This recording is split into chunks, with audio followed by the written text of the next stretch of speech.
तो जय हिंद बच्चों, देखिए आज का जो हमारा टॉपिक है वो है अवतल दर्पण द्वारा और उत्तल दर्पण द्वारा जो प्रतिबिंब निर्माण है वो आज के इस वीडियो में हम लोग सीखने वाले हैं। ठीक है, तो अगर आपने ये वीडियो ओपन किया है तो निश्चित रूप से आप ये सीखना चाहते हैं कि जो हमारा दर्पण होता है अवतल दर्पण और उत्तल दर्पण, और उससे जो प्रतिबिंब निर्माण होता है वो कैसे होता है। ठीक है, इससे आप सीखने के लिए वीडियो को आपने ऑन किया है, तो वीडियो को लास्ट तक देखिएगा। मेरी गारंटी रहेगी कि आपको वीडियो के एंड तक अवतल दर्पण द्वारा और उत्तल दर्पण द्वारा जो प्रतिबिंब निर्माण होता है वो मैं आपको सिखा दूंगा। ठीक है, तो सबसे पहले हम सीखेंगे अवतल दर्पण द्वारा प्रतिबिंब निर्माण। तो अवतल दर्पण द्वारा प्रतिबिंब निर्माण करने से पहले आपको सीखना पड़ेगा कुछ नियम, जो कि किरणों का नियम होता है।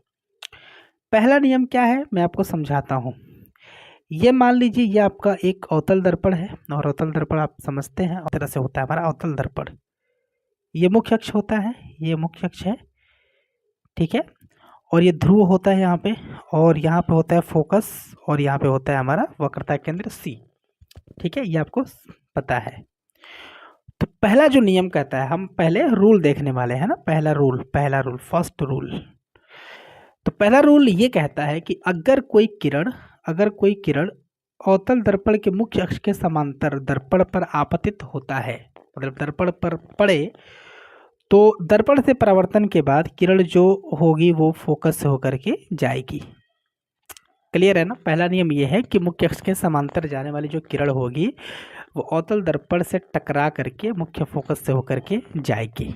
ठीक है, अच्छा, दूसरा जो रूल है बच्चों वो ये कहता है कि अवतल दर्पण मान लीजिए ये है, और ये मुख्य अक्ष है, ये पोल है, ये फोकस है, ये वक्रता केंद्र है।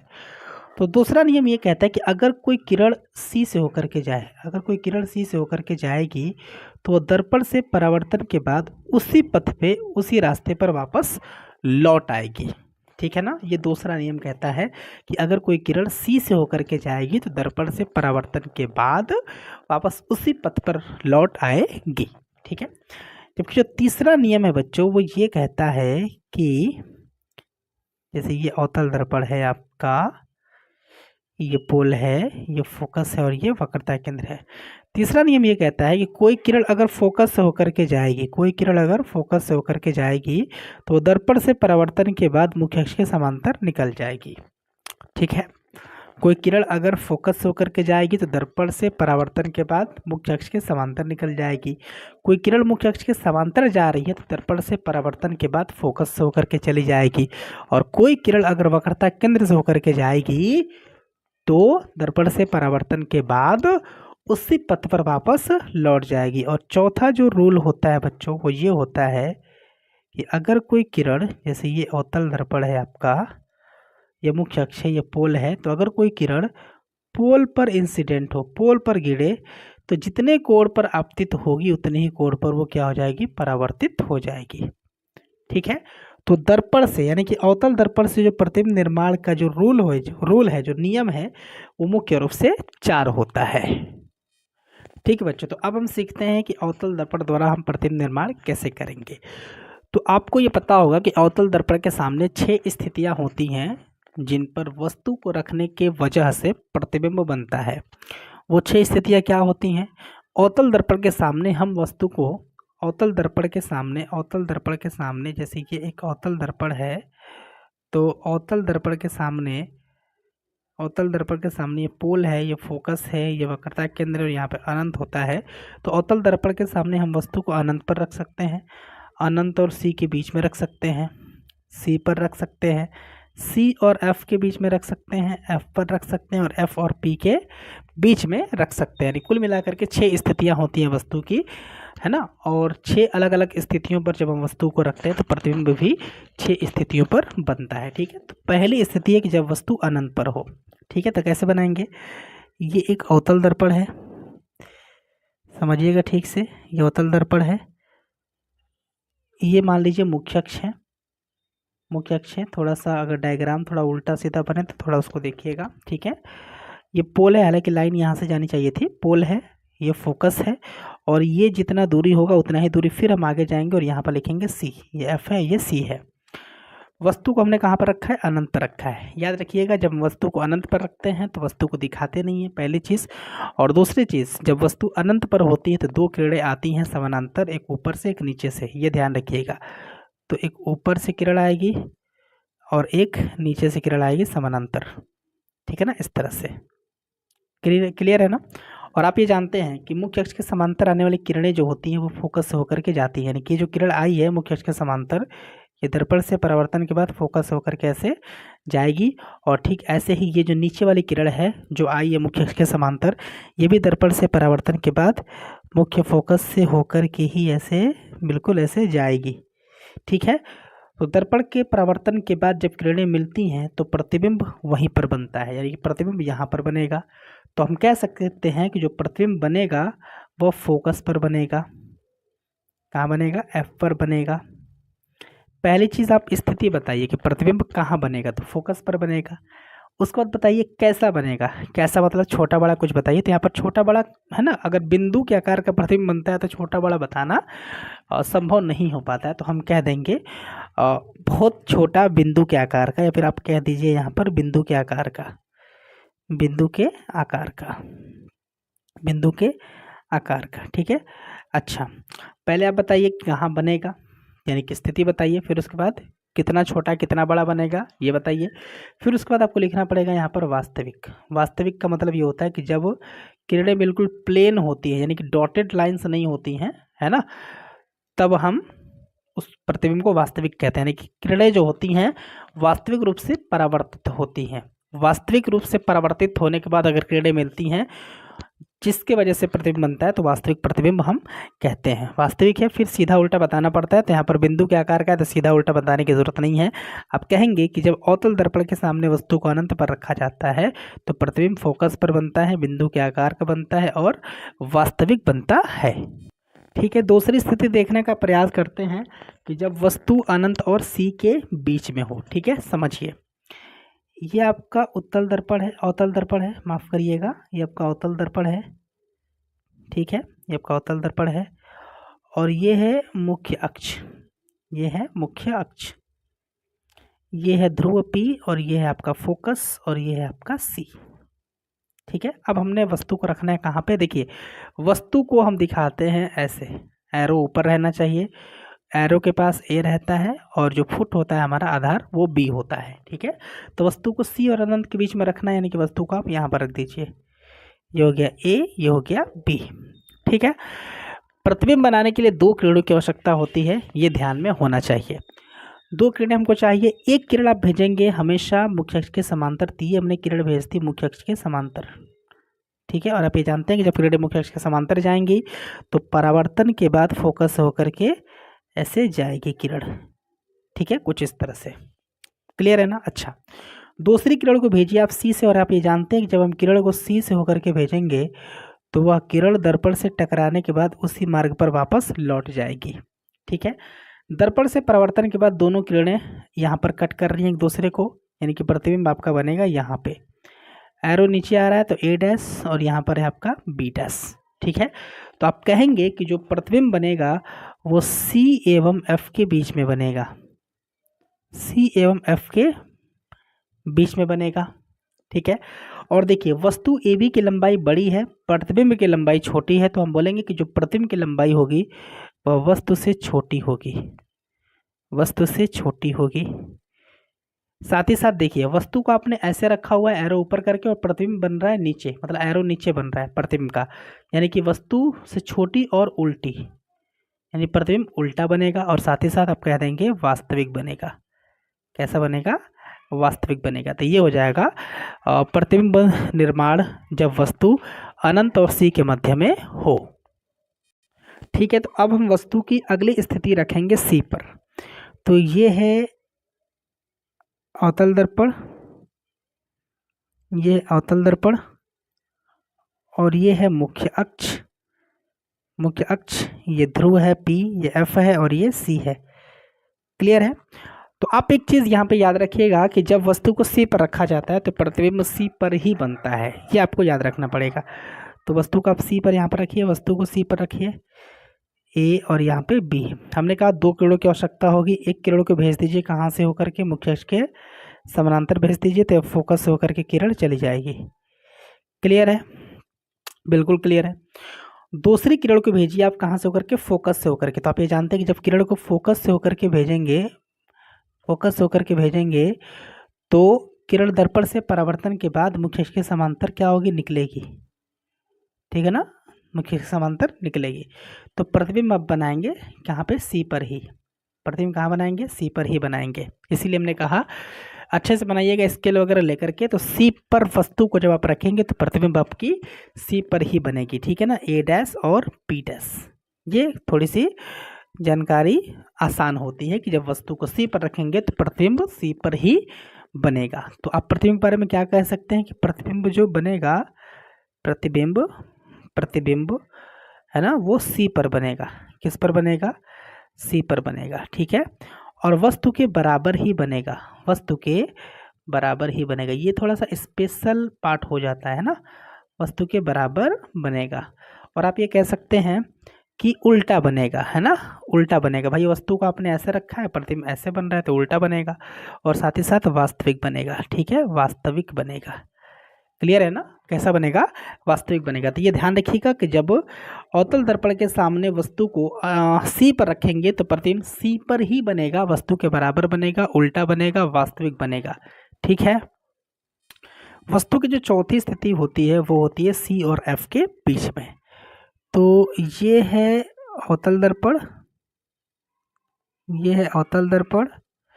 ठीक है, और ये है मुख्य अक्ष, मुख्य अक्ष, ये प्रिंसिपल है, ये फोकस है और ये सी है। ठीक है, तो अब वस्तु को सी और एफ के बीच में रखना है, सी और एफ के बीच में रखना है। ऐसे हमने रख दिया ए और बी। 2 किरणों की आवश्यकता होगी। एक किरण को भेजेंगे हमेशा मुख्य अक्ष के समांतर, या फोकस से होकर के ऐसे किरण जाएगी दर्पण से परावर्तन के बाद।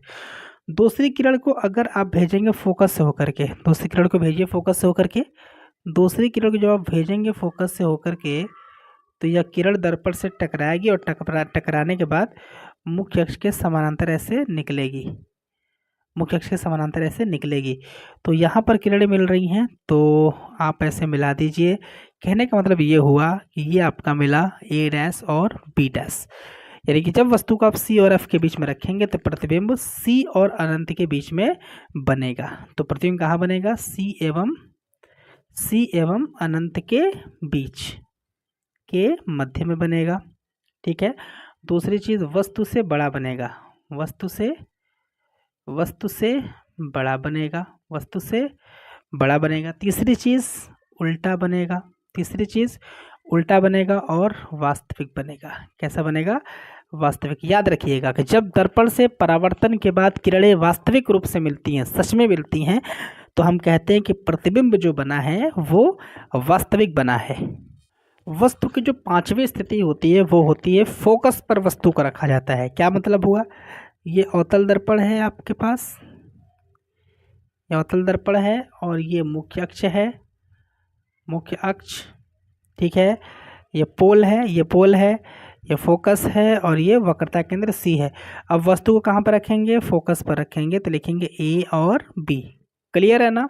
अच्छा, प्रतिबिंब बनाना है तो पहली किरण को भेजेंगे मुख्य अक्ष के समांतर, तो ये फोकस से होकर के ऐसे किरण जाएगी। ठीक है, दूसरी किरण को भेजेंगे ध्रुव पे, दूसरी किरण को भेजेंगे ध्रुव पे। तो आपको पता है कि जितने एंगल से किरण को आप आपतित कराएंगे उतनी ही एंगल से किरण क्या होगी, परावर्तित होगी।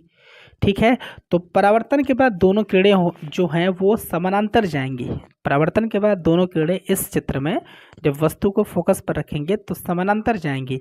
समानांतर जब किरणें आती हैं तो अनंत से आती हैं, और जब समानांतर किरणें जाती हैं तो अनंत पर जाती हैं। यानी कि इस कंडीशन में, इस स्थिति में जब वस्तु को फोकस पर रखेंगे प्रतिबिंब हमारा अनंत पर बनेगा। कहाँ पर बनेगा, प्रतिबिंब अनंत पर बनेगा। क्लियर है ना, कहाँ बनेगा, अनंत पर बनेगा। ठीक है, कहाँ बनेगा, अनंत पर बनेगा। ठीक है, और वस्तु से बहुत बड़ा बनेगा, वस्तु से बहुत बड़ा बनेगा। ठीक है, वस्तु से बहुत बड़ा बनेगा। वास्तविक बनेगा क्योंकि किरणें जो है दर्पण से परावर्तन के बाद वास्तविक रूप से मिलेंगी, वास्तविक बनेगा और साथ ही साथ उल्टा बनेगा। ठीक है, तो ये चीज़ आपको ध्यान में रखना है कि जब वस्तु को फोकस पर रखेंगे तो प्रतिबिंब कैसा बनेगा, उसकी स्थिति क्या होगी, उसकी प्रकृति क्या होगी। प्रकृति का मतलब वास्तविक की आभासी। अवतल दर्पण द्वारा प्रतिबिंब बनने की जो अंतिम स्थिति होती है वो होती है जब वस्तु F और P के बीच में हो तो प्रतिबिंब कैसा बनेगा। पहले आप चित्र को समझिए। ये है अवतल दर्पण, ये है अवतल दर्पण, ये है मुख्य अक्ष, ये है मुख्य अक्ष। यहाँ पे होता है आपका ध्रुव, यहाँ पे होता है आपका फोकस और यहाँ पे होता है C। अब वस्तु को रखना है आपको फोकस और P के मध्य में, फोकस और P के मध्य में। पहली किरण भेजेंगे मुख्य अक्ष के समांतर तो वो फोकस से होकर के जाएगी, इसमें कोई दो राय नहीं है। ठीक है, दूसरी स्थिति ये होगी कि किरण को आप भेजिए फोकस पे, तो जितने एंगल पर किरण आपतित होगी उतनी एंगल पे किरण को परावर्तित करा दीजिए। तो दोनों किरणें परावर्तित होने के बाद देखिए एक दूसरे से दूर जा रही हैं, एक दूसरे से दूर हो रही हैं, एक दूसरे से दूर हो रही हैं। तो जब किरणें परावर्तन होने के बाद, जब किरणें परावर्तित होने के बाद एक दूसरे से दूर होने लगे तो आप समझिए कि इस तरफ तो कभी वो नहीं मिलेंगी। ऐसी स्थिति में हम क्या करते हैं कि काल्पनिक रूप से इन किरणों को हम पीछे बढ़ाते हैं, काल्पनिक रूप से इन किरणों को क्या करते हैं हम पीछे बढ़ाते हैं और पीछे मिलाते हैं, पीछे बढ़ाते हैं और पीछे मिलाते हैं। आप ऐसे इसको पीछे मिलाइए, ऐसे पीछे बढ़ाते जाइए, पीछे बढ़ाते जाइए, पीछे बढ़ाते जाइए, तो किरणें जो होंगी आभासी रूप से यहाँ पर मिलेंगी। तो हम कहेंगे प्रतिबिंब जो बनेगा बच्चों वो A डैश B डैश यहाँ पर बनेगा। ठीक है, तो आप क्या कहेंगे यहाँ पे कि अवतल दर्पण में मात्र यह एक ऐसी स्थिति होती है जो कि बहुत ही अपने आप में स्पेशल होता है। इसमें हमारा जो प्रतिबिंब बनता है वो सीधा बनता है। इससे पहले जो पांचों स्थितियां थी उसमें उल्टा बन रहा था। ये छठवीं ऐसी स्थिति है जिसमें कि जब वस्तु को F और P के बीच में रखेंगे तो प्रतिबिंब हमारा सीधा बनेगा प्लस आभासी बनेगा। ये यूनिक चीज़ है ना, इससे पहले प्रतिबिंब वास्तविक बन रहा था। तो आप कहेंगे यहाँ पर कि प्रतिबिंब कैसा बनेगा, दर्पण के पीछे, दर्पण के पीछे, दर्पण के पीछे बनेगा, वस्तु से बड़ा बनेगा, वस्तु से बड़ा बनेगा, सीधा बनेगा और आभासी बनेगा। आभासी का मतलब जब किरणें हम ज़बरदस्ती डॉटेड करके मिलाएं तो यहाँ पर वास्तविक रूप से किरणें नहीं मिल रही हैं, है ना, यहाँ पर वास्तविक रूप से किरणें नहीं मिल रही है। वास्तविकता तो ये कि किरणें इधर जा रही हैं, दूर जा रही हैं एक दूसरे से, वास्तविक रूप से ये कभी नहीं मिलेंगी, काल्पनिक रूप से मिलेंगी, वो भी पीछे मिलेंगी। ठीक है, तो जब वस्तु को अवतल दर्पण के सामने फोकस और ध्रुव के बीच में रखेंगे तो प्रतिबिंब दर्पण के पीछे बनेगा, वस्तु से बड़ा बनेगा, सीधा बनेगा और आभासी बनेगा। अब हम सीख लेते हैं बच्चों उत्तल दर्पण द्वारा प्रतिबिंब निर्माण। याद रखिएगा कि जब हम उत्तल दर्पण द्वारा प्रतिबिंब निर्माण हम देखते हैं तो इसमें केवल दो ही स्थितियां होती हैं। वस्तु को जो रखने की जो जगह होती है उत्तल दर्पण के सामने सिर्फ दो ही जगह होती है, एक होता है अनंत और एक होता है अनंत और P के बीच। P मतलब जिसको बोलते हैं ध्रुव के बीच में। ठीक है, तो आप पहले देखिए कि जब वस्तु अनंत पर हो तो प्रतिबिंब कैसा बनेगा और किस प्रकार से बनेगा। तो पहले आप बनाइए एक उत्तल दर्पण, है ना। तो उत्तल दर्पण एक ऐसा दर्पण होता है जिसका परावर्तक पृष्ठ उभरा हुआ होता है कुछ इस तरह से। ये मुख्य अक्ष होता है बच्चों, ये मुख्य अक्ष होता है और उत्तल दर्पण में जो फोकस होता है वो अंदर की तरफ होता है। ये होता है फोकस और ये होता है वक्रता केंद्र C। तो अब जब आप वस्तु को अनंत पर रखेंगे तो प्रतिबिंब बनाने के लिए दो किरणों की आवश्यकता होती है। इसमें दो किरणें आएंगी जब वस्तु अनंत पर है। तो कैसे दो किरणें आएंगी, समानांतर आएंगी। तो एक किरण ऊपर से समानांतर भेजिए और दूसरी किरण नीचे से समानांतर भेजिए। ठीक है, अब देखिए जब उत्तल दर्पण में किरणें मुख्य अक्ष के समानांतर आती हैं तो वह फोकस से आती हुई प्रतीत होती हैं। याद रखिएगा फोकस से आती हुई का मतलब क्या हुआ, आप इस बिंदु को इस बिंदु से मिलाइए ऐसे डॉटेड करके और प्लेन ऐसे भेज दीजिए, मतलब किरणें वास्तविक रूप से इधर चली जाएंगी परावर्तन के बाद। ऐसे ही ठीक आपको यहाँ पर भी करना है, फोकस से ऐसे मिला देना है डॉटेड करके और किरणों को ऐसे भेज देना है। वास्तविक रूप से इस किरण का परावर्तन इधर हो जाता है और इस किरण का परावर्तन इधर हो जाता है। इनको काल्पनिक रूप से मिलाने पर ये फोकस पर मिलती हुई प्रतीत होती हैं। यानी कि जब उत्तल दर्पण के सामने वस्तु अनंत पर होती है तो जो प्रतिबिंब बनता है वो F पर बनता है। कहाँ बनता है, F पर बनता है। कैसा बनता है, तो बिंदु के आकार का बनता है, बहुत ही छोटा बिंदु के आकार का बनता है, ठीक है। और देखिए यहाँ पर वास्तविक रूप से किरणें नहीं मिल रही हैं, हम काल्पनिक रूप से मिला रहे हैं, तो जो प्रतिबिंब बनेगा वो काल्पनिक बनेगा। कैसा बनेगा, काल्पनिक, ठीक है। काल्पनिक कह दीजिए या फिर आभासी कह दीजिए, एक ही बात है, ठीक है। कैसा बनेगा, काल्पनिक या फिर आभासी आप कह सकते हैं। दूसरी स्थिति है उत्तल दर्पण द्वारा प्रतिबिंब निर्माण की, कि जब वस्तु अनंत और पी के मध्य में हो। क्या मतलब हुआ, ये है उत्तल दर्पण जिसका परावर्तक सतह उभरा हुआ होगा, ये मुख्य अक्ष है, ये आपका फोकस है और ये वक्रता केंद्र सी है और यहाँ पर है पोल, इधर है आपका अनंत, ठीक है। तो अब वस्तु को अनंत और पी के बीच में रखना है, तो आप कहीं पर भी रख दीजिए, यहाँ पर रख दीजिए ए और बी। आप इस वस्तु को यहाँ पर ड्रॉ कर दीजिए, यहाँ पर ड्रॉ कर दीजिए, कोई प्रॉब्लम नहीं है। दो किरणों की आवश्यकता होती है प्रतिबिंब बनाने के लिए। एक किरण को आप हमेशा भेजते हैं मुख्य अक्ष के समानांतर, तो उत्तल दर्पण में अगर आप किरण को मुख्य अक्ष के समानांतर भेजेंगे तो वह फोकस से आती हुई प्रतीत होगी, मतलब कि फोकस को ऐसे मिलाएंगे और ऐसे प्लेन भेज देंगे किरण को, ठीक है। दूसरी किरण आप भेजेंगे पोल पे, यानी कि ध्रुव पे। तो जब ध्रुव पे आप किरण को भेजेंगे तो किरण जितने एंगल से आपतित होगा उतनी ही एंगल से क्या हो जाएगा, परावर्तित हो जाएगा, कुछ इस तरह से। तो एक किरण ऊपर की तरफ चली गई, एक किरण नीचे की तरफ चली गई, तो ऐसे तो कभी दो किरणें वास्तविक रूप से मिलेंगी नहीं, काल्पनिक रूप से ही मिलाना पड़ेगा। तो इस किरण को आप पीछे की तरफ बढ़ाएंगे तो ये किरण यहाँ पर मिलेगी, ये किरण यहाँ पर मिलेगी, मतलब प्रतिबिंब आपका यहाँ पर बनेगा ए डैश और बी डैश, ठीक है। काल्पनिक रूप से किरणें मिल रही हैं, यानी कि प्रतिबिंब बनेगा काल्पनिक, ठीक है। तो आप क्या कहेंगे कि यहाँ पर प्रतिबिंब कहाँ बनेगा, तो P एवं F के बीच में बनेगा, P एवं F के बीच में बनेगा, क्लियर। अच्छा, उसके बाद वस्तु से छोटा, देखिए वस्तु ए बी कुछ इतना बड़ा है लेकिन प्रतिबिंब जो बना है वो थोड़ा सा छोटा बना है, तो आप लिखेंगे प्रतिबिंब वस्तु से छोटा बनेगा, वस्तु से छोटा बनेगा और सीधा बनेगा, है ना, सीधा बनेगा, सीधा बनेगा। प्रतिबिंब में भी एरो ऊपर की तरफ है, वस्तु में भी एरो ऊपर की तरफ है, यानी प्रतिबिंब हमारा यहाँ पर सीधा बनने वाला है। साथ ही साथ प्रतिबिंब जो बनेगा आभासी बनेगा, यानी कि काल्पनिक बनेगा, प्रतिबिंब यहाँ पर आभासी बनेगा। तो मुझे उम्मीद है ये आपको समझ में आ गया होगा। तो इस प्रकार से बच्चों हमने इस वीडियो में अवतल दर्पण द्वारा प्रतिबिंब निर्माण और उत्तल दर्पण द्वारा प्रतिबिंब निर्माण हमने सीखा है, ठीक है। और मुझे उम्मीद है कि आप सीख चुके हैं। बस आपको करना क्या है, तो थोड़ा सा प्रैक्टिस करना है, वीडियो को एक बार और देख लीजिएगा, अगर समझ में ना आए तो अगर कोई डाउट हो तो प्लीज़ कमेंट करिएगा और चैनल को सब्सक्राइब कर दीजिएगा और वीडियो को भी लाइक कर दीजिएगा। तब तक आप अपना बहुत ज़्यादा ध्यान रखिए जब तक कि हमारा न्यू वीडियो ना आ जाए। जय हिंद, वंदे मातरम।